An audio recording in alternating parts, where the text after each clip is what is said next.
So my topic that I wanted to talk about was imposter syndrome.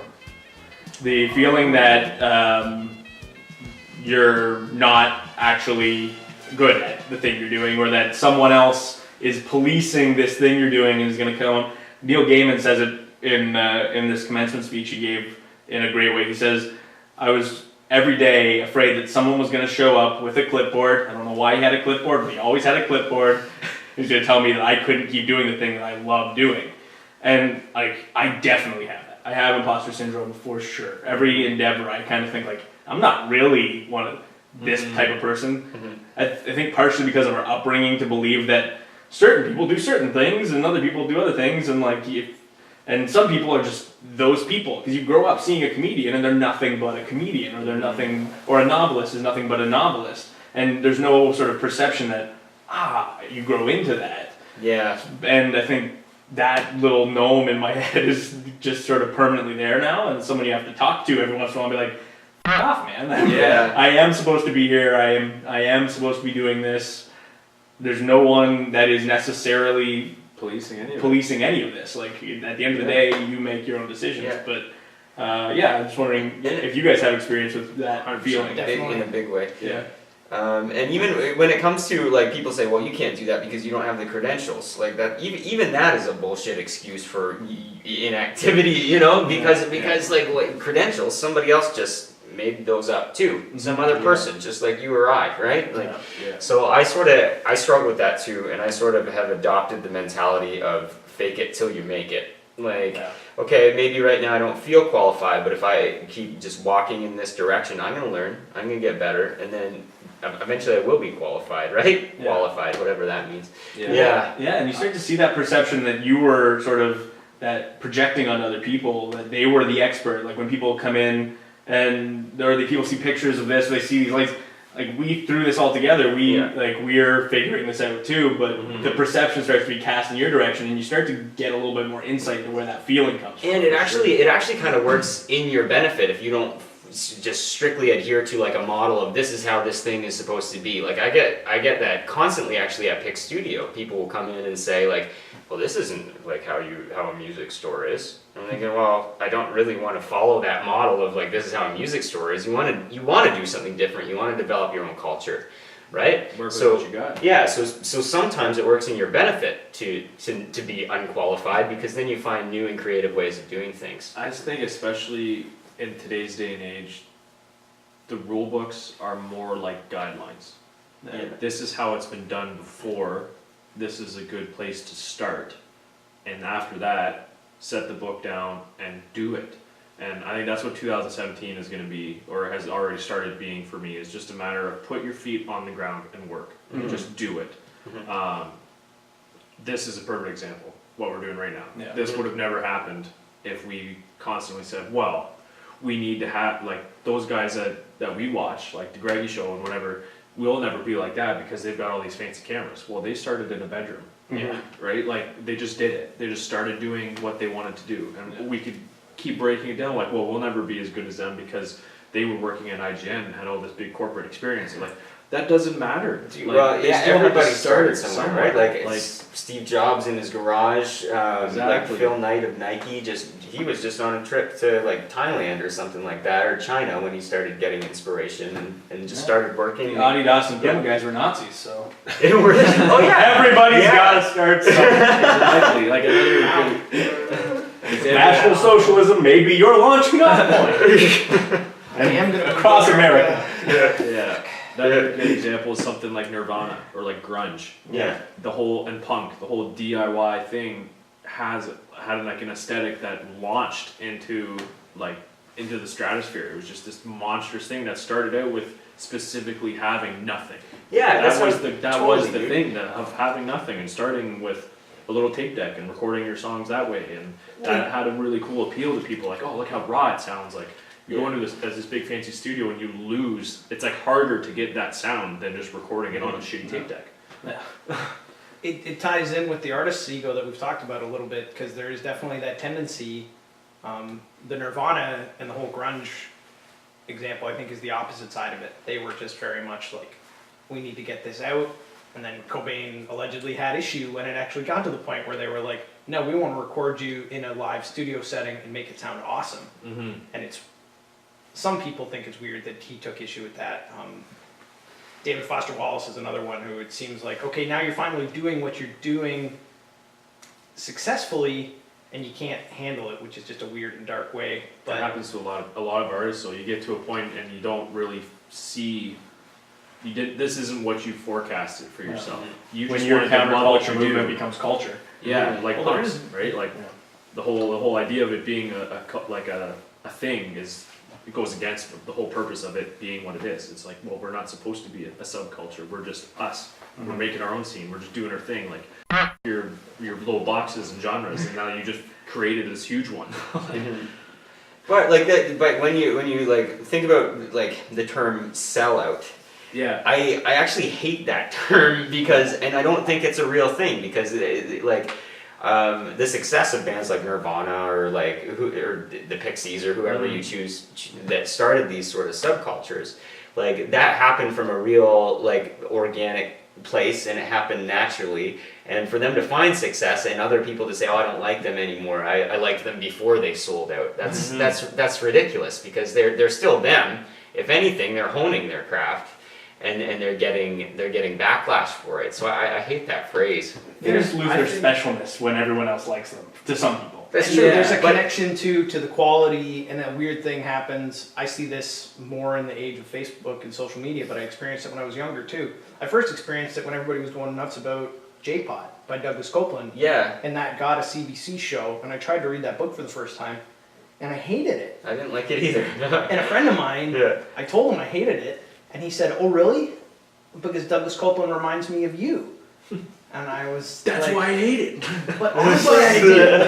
There is that imposter syndrome where you read something like Douglas Copeland, and it's like, I'm not Douglas Copeland, but part of me wishes, and beyond that, part of me knows that I could actually be a Douglas Copeland, because what's the prerequisite to be Douglas Copeland or to be Hunter S. Thompson?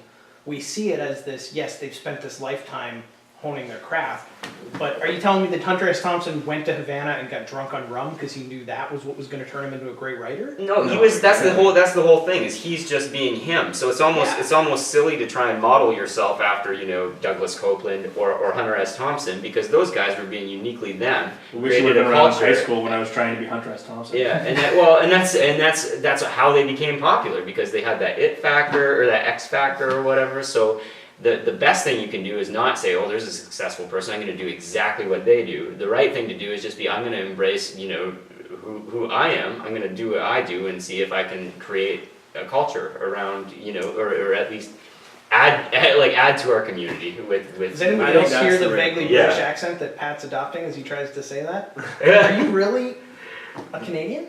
I'm totes Canadian, dude. And I went to New York with Casey, and everyone was making fun of me at the restaurant at the Olive Garden. They're like, "You have the thickest Canadian accent I've ever heard." Oh no, you don't. Yeah, they haven't met Ian Farrell. Ian, if you're watching, I love you. You're the most Canadian man ever. I just want to keep on this one. This is a really good topic. I forget where I was exactly going to go, but to go back to the imposter thing, I think as an artist who creates something, that's always going to be there. Mm-hmm. As to whether you want to release it or not to the public, whether it's good enough, all of that kind of stuff, it's always going to be part of your insecurity to make art. That's part of the reason we make art, and whatever your medium is to get it out of your, whether you just do it just to get it out and you have no intention of showing anybody, or you're getting it out to express yourself and say, hey, this is me, like I want you to understand me better, or whatever your reason is. That's almost like your filter, and sometimes it can be stifling in that sense. It's like, oh my god, like this is never going to be good enough. And there comes a point when you're not supposed to be the judge of that. If you want to be in the public domain, the public becomes the judge of, is this good enough or Yeah, not? it's shared authorship, and I think that's, you have to be willing to let them overlay whatever meaning or thought or just perception that they have about it.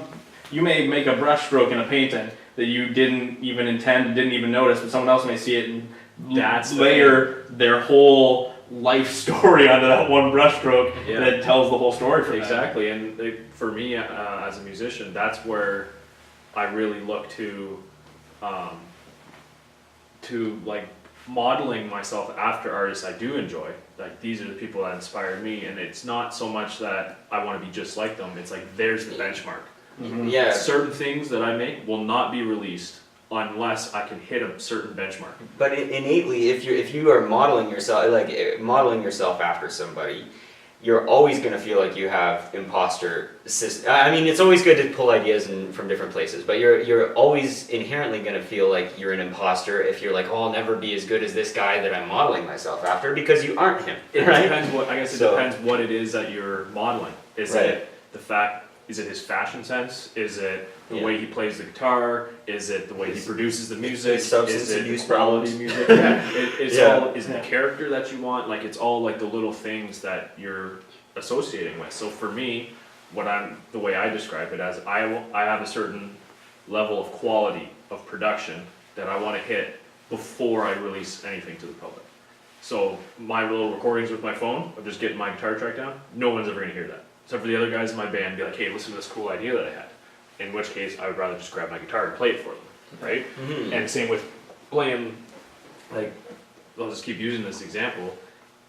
I'm not so interested in producing to the point where it sounds like Beyonce. But I do want to have a level of quality where you turn it on in your car and it's not blowing your speakers out because the mix is good. Yeah. It's sound, you can hear everything. And you're also not going to be having to crank it up because the mix is so shit. Like, you're like, yeah, this sounds like a song. It sounds like I can listen to it.